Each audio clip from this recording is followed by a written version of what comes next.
Andrea sat in the cafe, barely holding back tears. I can't cry in front of everyone, she thought, just as the cafe door swung open and he walked in. A solid, tall man in his 30s. He wore a white shirt, damp from the rain. His clothes hugged his body, and Andrea, forgetting her own personal drama for a moment, noted the man's athletic build. "Sorry, we're full," the waiter addressed the man. "Can I wait out the downpour here? I'm not sure how I can help you, but we're full. And standing there, you'll be bothering our guests. I don't even know." Andrea sat near the entrance so she could hear the conversation between the men clearly. Without much thought, she turned to one of them. "You can sit with me. I'm not waiting for anyone." "Thank you so much," the man smiled, sitting beside the girl without even acknowledging the waiter. "You're a lifesaver." "You're welcome," she managed to say. They sat in silence for a few minutes. The man ordered coffee, and Andrea didn't even look at him, pretending to be engrossed in her phone. But in reality, she was feverishly scrolling through old photos, deleting all the ones with him, her ex-boyfriend, Antonio. She had other guys before him, but he was the one who had deeply touched her soul and then spat on it. He broke her heart, deceived her, and then simply ran away, taking with him all the money they had saved for their wedding. If only Andrea had known that he had never even planned to marry her. All Antonio wanted was her money. After all, he couldn't earn his own living, and Andrea, since childhood, had been accustomed to relying only on herself. At 25, she became an assistant to the chief editor at a well-known magazine. That's when she first met Antonio. He worked as a courier and flirted with all the girls who met his standards of beauty. Andrea fit those standards perfectly. Dark green eyes, straight black hair, and, most importantly, excessive thinness, which, for some reason, attracted Antonio so much. She immediately responded to his advances. She was deeply attracted to him. "I have butterflies in my stomach," she told her friends, while they shook their heads. "What butterflies? He's unreliable, irresponsible, and a womanizer on top of that. He'll cheat on you. Why do you need someone like him?" But Andrea ignored her friend's advice. She had never been so deeply in love before. Indeed, for 4 years, while they were together, Andrea felt a strong attachment to this man. She turned a blind eye to many things: his constant partying, his irresponsible behavior, his temper, and even the fact that he often stole money from her card. But he knew how to justify himself and say what Andrea wanted to hear at the time. "Forgive me, my dear, my love. I took this money to buy you a gift. You know I'm not working right now, and my conscience doesn't allow me to give you a cheap trinket from the market. You're my queen and deserve royal gifts. I found a side job, but they'll only pay me in a week. I thought I'd take money from your card, and then I'd reimburse it, and you wouldn't even notice. I'm such a fool. Forgive me, my love, forgive me, please. What a fool I am," he cried on her lap. And after his beautiful speeches, Andrea couldn't help but forgive her beloved, because she believed him wholeheartedly. She believed and didn't notice how much falsehood was in his words. "Your coffee," the waiter placed a cup in front of the man. This phrase pulled Andrea out of her memories. She raised her head and didn't realize how a tear betrayingly slid down her cheek. "Are you okay?" the man across from her asked. Yes, sorry," the woman wiped away the tear. She wanted to look out the window and dive back into memories, but she couldn't take her eyes off the man who was slowly bringing the cup of hot coffee to his lips. She felt as if something was about to happen, so some unknown force compelled her to watch. And Andrea watched. The man's hand suddenly jerked. Coffee began to spill over the edge of the cup. 1, 2, 3. The whole hot drink was now on this man's shirt. "What kind of day is this?" he muttered softly. Andrea laughed out loud and squeezed out through laughter. "I'm sorry. Please forgive me. Your shirt clearly isn't meant to dry off." At first, the man looked sternly at her. He didn't like being laughed at, but her infectious laughter and stunning smile made him smile too. "My name is Antonio. And yours?" "Oh God, Antonio. I don't want to get to know you. I won't survive a second, Antonio." The woman's smile abruptly disappeared from her face. "I'm probably too rude, but it's better to be like this. Either you're rude and bad, or they'll treat you badly and rudely." "Do you think I'm a bad person?" Antonio replied. "I don't know." The girl lowered her gaze, and then repeated softly in a whisper, "I don't know anything anymore, and I don't understand anything." "You're tired, I see. But fate didn't accidentally bring us here, if you believe in fate, of course. If I hadn't gotten soaked in the rain, I would have never popped into this cafe. And if at least one table had been free, I wouldn't have sat down with you. And honestly, I hardly ever drink coffee. but for some reason, I wanted to order this drink right now. And damn it, the man looked into the empty cup. I still won't drink the coffee. The girl smiled. I'm Andrea. Nice to meet you. And honestly, I always have breakfast at home on Saturdays, but today I decided to come here. Destiny? Destiny, Andrea said with a smile. Why did fate send me you, Antonio, and not Alejandro or Bruno? Why does fate mock me, laugh at me? Perhaps you should draw some lessons from the life situation you've experienced. Maybe I'm not the best advisor, but I'm a good listener. The rain doesn't seem to be stopping, and I still haven't had my coffee. You can tell me, a stranger, what happened to you, and maybe you'll feel better. Oh, Antonio. My boyfriend, ex-boyfriend now, was also Antonio, and he's disappeared. And with him, all my money. We were planning a wedding. So he was your fiancé, and you even met his parents? The girl pondered. In 4 years, he never introduced her to any of his relatives or friends. He didn't propose to me, but he said we needed to save up for the wedding and then get married. And we kept all the money in cash. He said it was safer in case the bank card gets blocked or stolen or fraudsters get hold of the information. As Andrea spoke these words, she realized how cunningly he had manipulated her. She started crying again. He's a jerk, she said through tears.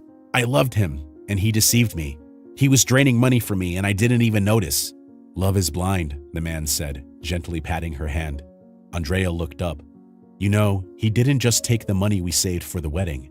He took everything. He emptied my wallet and all my bank accounts. And with the last bit of money I found in my jacket, I decided to come here, to this cafe, because everything in the apartment reminds me of him. Did you report it to the police? Yes.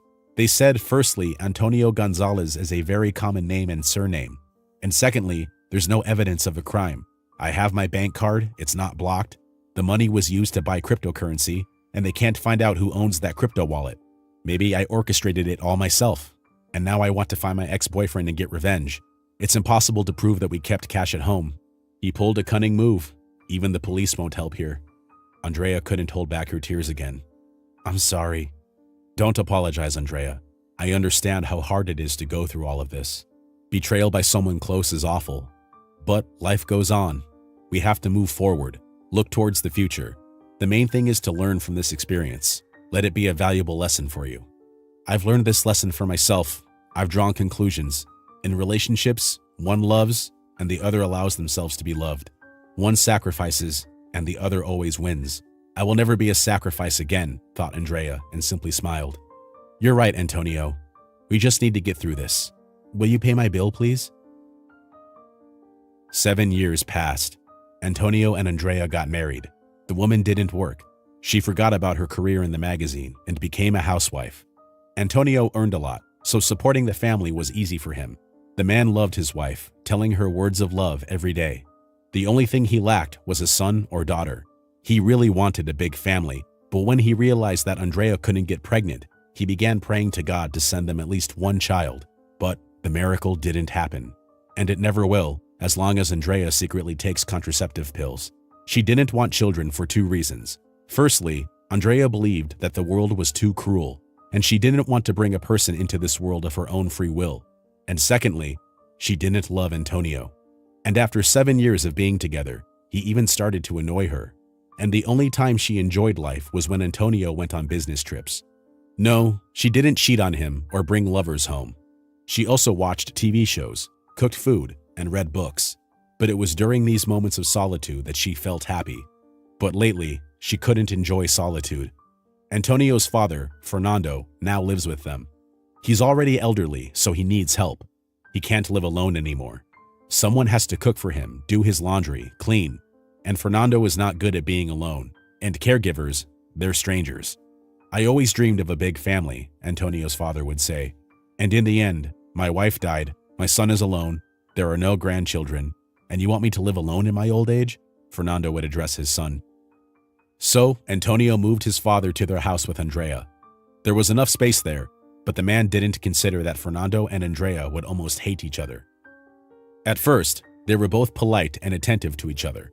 Andrea cooked Fernando's favorite dishes, and he could watch TV shows with her, even though the elderly man always fell asleep during them. But, over time, pretending to be polite became impossible. Andrea wanted to be alone.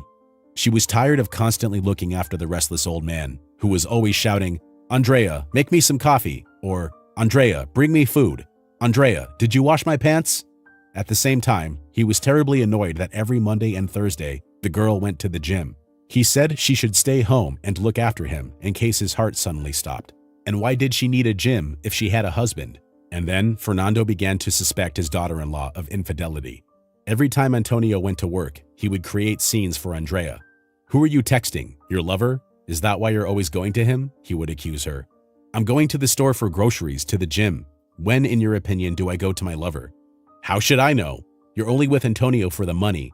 You think I don't see it, deceiver? You'll steal his money and run away with your lover. I can sense it. I can feel it," Fernando cursed. That was the last straw for Andrea.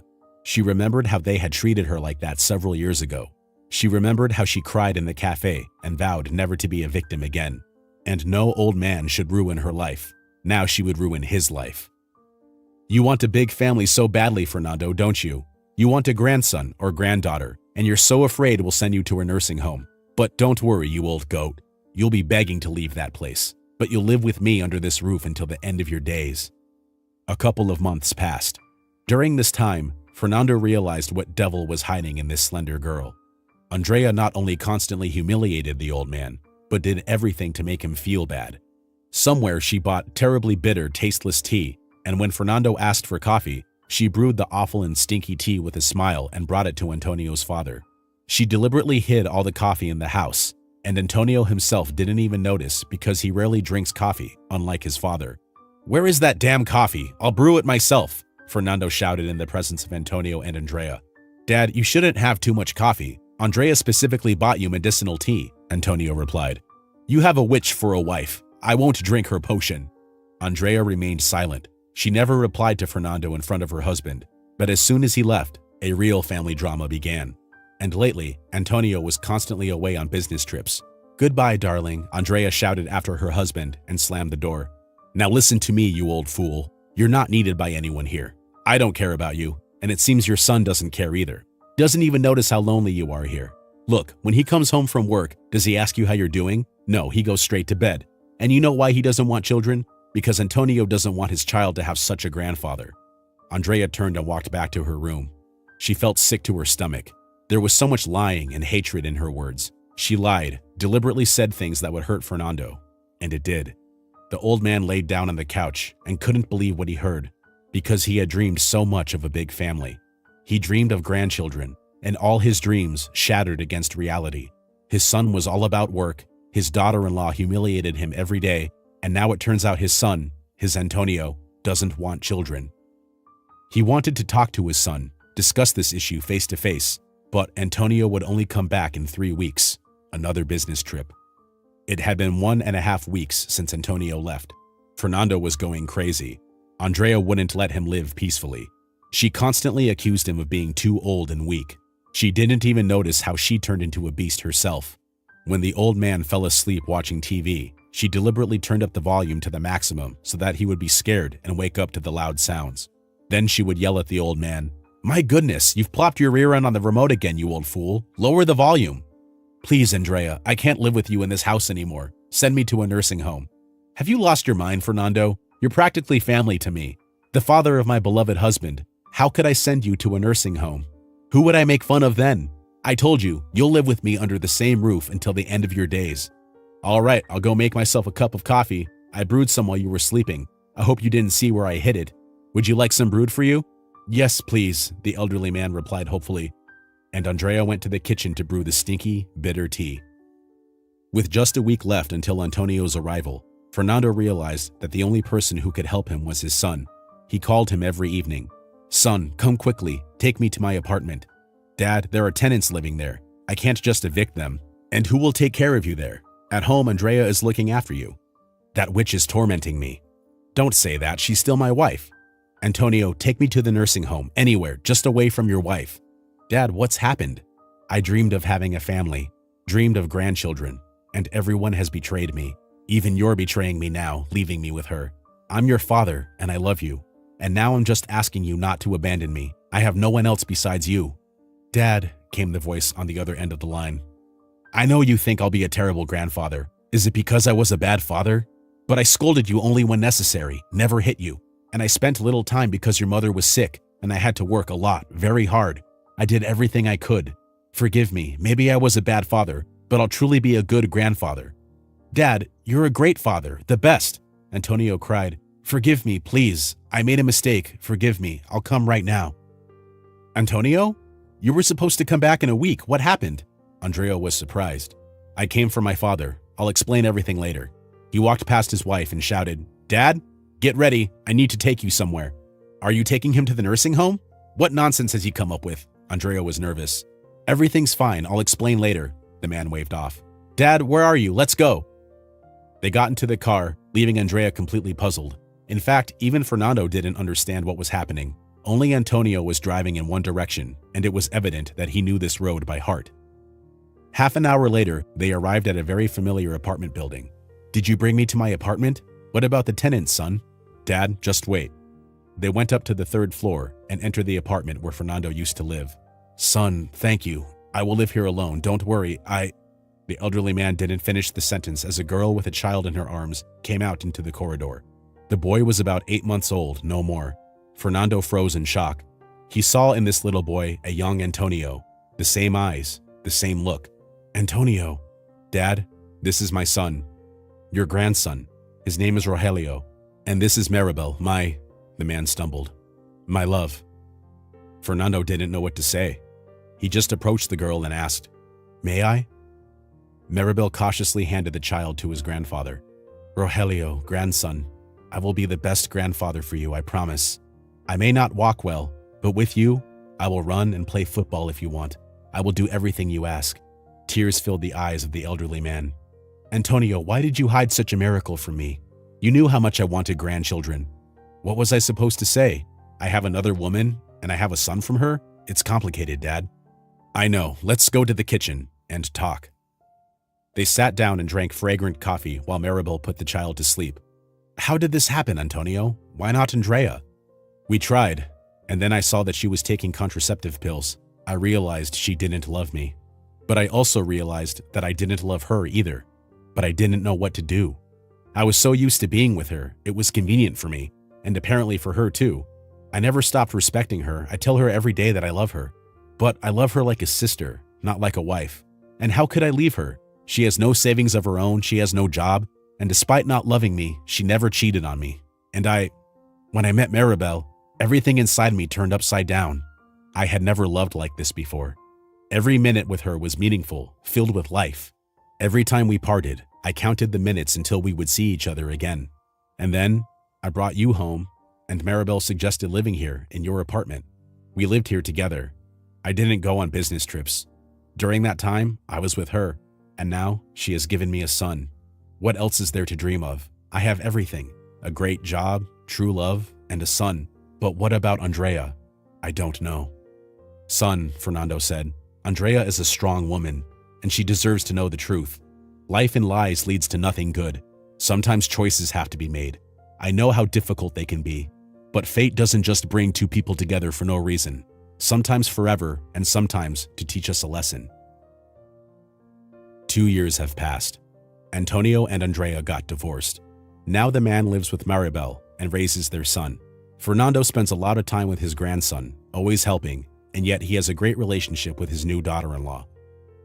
Andrea moved to another city and got a job as an editor at a small publishing house. The salary is small, but it's enough for her, especially since she and her ex-husband Antonio parted without quarrels. They parted as friends, as they say. They fairly divided their joint property, so Andrea had her own car and some small personal savings. One day her car broke down, so she had to take public transport to work, but she never expected to feel so nauseous on the bus. She had to get off much earlier than her stop and walk. Suddenly, a man called out to her, "Miss, you seem to have dropped something." Andrea turned and saw her wallet in the hands of a stranger. She checked her pockets, empty, looked back in her bag, no wallet. "Oh my God, this is my wallet, thank you so much." "You're welcome," the stranger replied. "My name is Alejandro, and yours?" "Andrea. Nice to meet you." It's so funny how things turned out. Today, for the first time, I decided to walk to work, and here I meet you, Alejandro smiled. "You won't believe it, I'm in a similar situation," the girl smiled. "Maybe it's fate. Do you believe in fate?" "I do, but fate so often gets it wrong.